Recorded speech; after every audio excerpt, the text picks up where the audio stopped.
Hello, I thought I'd do a quick Fitbit review. So I got the Fitbit Surge, and in the box you basically got, hold on, let's see what you got. It's quite a pretty little box, you know, with a glass case, and you got the Fitbit, you got a charge cable. It's just a USB one, so you didn't get like a plug socket or anything like that with it. Well, I didn't anyway. And you got a USB dongle to set it up if you needed to. Now, I set it up using the app, and I've got an iPhone, so it was relatively really straightforward. It was quite cool actually, because I was pretty much set up quite quickly. There we go. And so here is the Fitbit. So if I take it off, it basically, to charge it, you just stick the end in the USB and you stick that in there. It takes about 2 hours to charge, 1 to 2 hours. And I've had it since Tuesday, and it hasn't taken long at all to charge. Probably I've charged it once full and it's still going. And it's got these funky little lights that do your heart rate. As you can see, this is a small one, and it's huge. It is huge on my wrist. And I used to wear a pretty big, chunky watch before anyway. So to go then, when I went to this chunky watch, it was quite difficult to get used to. But now this is, you know, look at it. It sits up quite a lot on my wrist. It is quite big and bulky. If you wear like a collared shirt, you know, with the cuffs, it does snag. You can't, you know, even with wearing like a hoodie or something, it does snag on your wrist. It is pretty huge, you know. Actually it's on a bit too tight with it, but it is pretty huge. The other thing is that where you'd normally wear your watches, I'd wear it quite close to my wrist. You need to sort of wear it past that bone that sticks up. So it's got to be like a finger width apart from your wrist to get the good heart rate readings. Now, the things that I love about it, it shows you by a swipe, so you just literally just swipe. It shows you your heart rate. So at the minute it's saying saying that my heart rate is about 98, and it's probably because I'm a bit nervous doing this.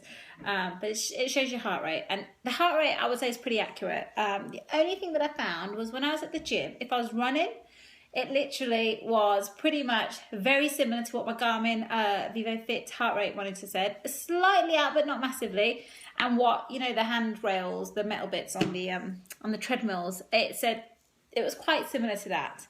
The only thing was that when I was on the stepper, because of the way your hands are, it would be quite a lot lower sometimes. So it's hit and miss. And the sweatier I got, the less of an accurate reading I got as well. So it's just making sure you just, you know, kind of loosen it up a bit. Sometimes if you're too sweaty. And I tend to sweat a lot, so it probably is not great. The other thing that Fitbit recommend is you can wear it, so that you normally wear about a finger width apart from your wrist, away from your wrist. But if you're exercising, you can wear it up to 3. Now, I tried that, and it was a similar reading to what it was here. So I've just left it here at the moment. But it's a wrist-based monitor. It's not going to be brilliant. It isn't going to be brilliant. It's not a chest strap. A chest strap is, I think, more accurate. But it depends what you want. So I wanted that all-day heart rate, so it gives you more of an accurate calorie burn. So you know how much you should be eating, what you need to do to lose a bit of weight, that type of. What other features do I love about it? I love the exercise mode. So when it's on just the continuous heart rate mode, it takes your pulse probably every few seconds. When you're on exercise mode, it takes your pulse literally every second. So it is up to the minute, up to the second heart rate. So that's really clever. And you can put different exercises in. When you scroll across, you've got a watch face. I'm going to try and see if you can see it. I know it's upside down. You've got, let me take it off. So you've got that's how many steps you've taken in the day. You've got the watch face. You've got how many flights of stairs you've climbed. You've got how many calories you've burnt in the day so far. You've got how far you've walked. And you've got your heart rate.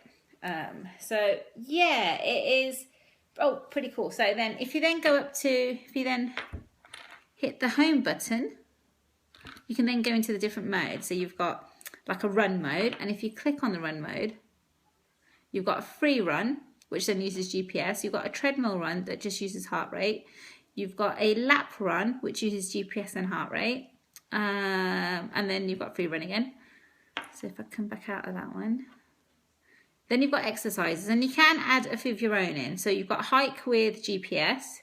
You've got a stair climber, which I manually put in, a walk with GPS, circuit training, workout, elliptical, weights, and you can add in yoga. I think you can add in about 8 out of the 12 preset ones. So I added the ones that I'd normally do. What else?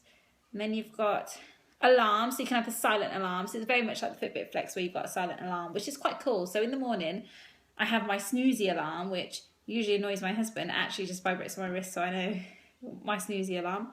It's got a setting, so you can do a lot of your settings, like change your clock face. You can, whether you want it to light up, whether you don't, whether you want to use a backlight or not. It's pretty cool. Now, one of the features that I loved about it, and I didn't think I would, is the notifications. Now, I wasn't fussed about getting a smartwatch. It wasn't, like the Apple Watch and everything. The Apple Watch, in principle, it's nice. It's probably a great idea. However, I'm not charging it every night, because that only lasts, like a day. You have to charge it every single night. And to me, that's just pointless. I've had this now since Tuesday, and I've not charged it at all yet. And battery life at the minute, it's still saying it's medium, so that's good. But I was in the office the other day, and I had a phone call, and I was at somebody else's desk, quite close to my desk, but just away from my desk. My phone's always on silent at work, and it vibrated on my wrist, and I thought that was brilliant, because I ran back to my desk and it was doctor surgery, and and I thought that was pretty cool. The only thing with that is now, if my husband rings me and I don't call him back straight away or answer him straight away, he's going to be like, "But you knew it was me because it was on your wrist." So yeah, it's got pros and cons. What else do I love about it? I like the fact that it's waterproof. Now, water resistant, should I say. Right, so there's a lot of controversy on this one, because if you look at the stats and everything, it is water resistant up to 5 ATM. Now, 5 ATM means 50 meters. But then if you look at Fitbit site, they say you shouldn't swim, it's great for running, for water and sweat and everything, but you should take it off while showering or in the pool. And the reason behind that is they're saying is because of the force in the pool. Now, me, I'm a breaststroke type of girl. I'm not an Olympic swimmer or anything. So there's no reason why you couldn't have a shower. Now, I have showered with it every single day. I have not been yet swimming with it, but I have showered with it, and I will swim with it. Considering it is water resistant up to 5 ATM. I am not, I go in a pool that's 1.4 meters deep. I swim at a snail's pace. There is no force or tension or anything there. The other reason that they also say that you should take it off while showering is to let your skin breathe. And I kind of get that, but then I don't take my regular watch off to take a shower. So, yeah, I'm not sure. I'm going to continue with, taking the showers and everything, because it is water resistant, 5 ATM. And 5 ATM is, it's pretty decent. That's 50 meters. It's no different to my Garmin Vivo Fit, which was 50 meters waterproof. So, yeah, I'm gonna test those boundaries, to be honest. What else I love about it? I think they were the main things. I am going to do a blog post on it as well. I am in the middle of drafting it. I've still got a few more tests that I want to run as well. So once I've got those tests done, I will post that soon. But overall, I'm loving it. Oh, and I'm loving the app. Absolutely loving the app. The app integrates with MyFitnessPal, with your the heart health track in the iOS. And it's also got this challenge feature. So if you know other people with Fitbits, and they don't have to have the same one as long as it's a Fitbit, you can have challenges with each other, and I think that's great for motivational tool. And I think that's it. So overall, I am going to give this bad boy it's pretty comfortable to sleep in, by the way, as well. Overall, I'm going to give it a good 8 out of 10. And the reason I give it an 8 out of 10 is because It's clunky, the size of it. So if you compare this to the Charge HR, which, you know, the more I've got this, the more I would have toyed about getting the other one. I didn't at first because of the 5 ATM versus the 1 ATM. But in hindsight, should I have gone for that one? It's a lot cheaper, definitely. You know, it's about £80 cheaper. Potentially. I think they are. This one, obviously, I've not tried the HR. It looks smaller. It looks like more of a female style tracker. And a friend of mine has bought one, so I am thinking about asking her for a review on one. So let's just wait and see. But yeah, apart from that, yeah, I think it's pretty brilliant. It's just size. It's just massive, and it does look a little bit hideous. I do feel a bit like I don't know, just like a proper techno geek. But yeah, absolutely loving it. I suppose it's better than my Body Fit Media that I had, the massive one that I had on my arm, which didn't do anything. This at least tells me the time, its notifications, and absolutely loving the heart rate, because I think that's pretty cool. Right, I think that's it.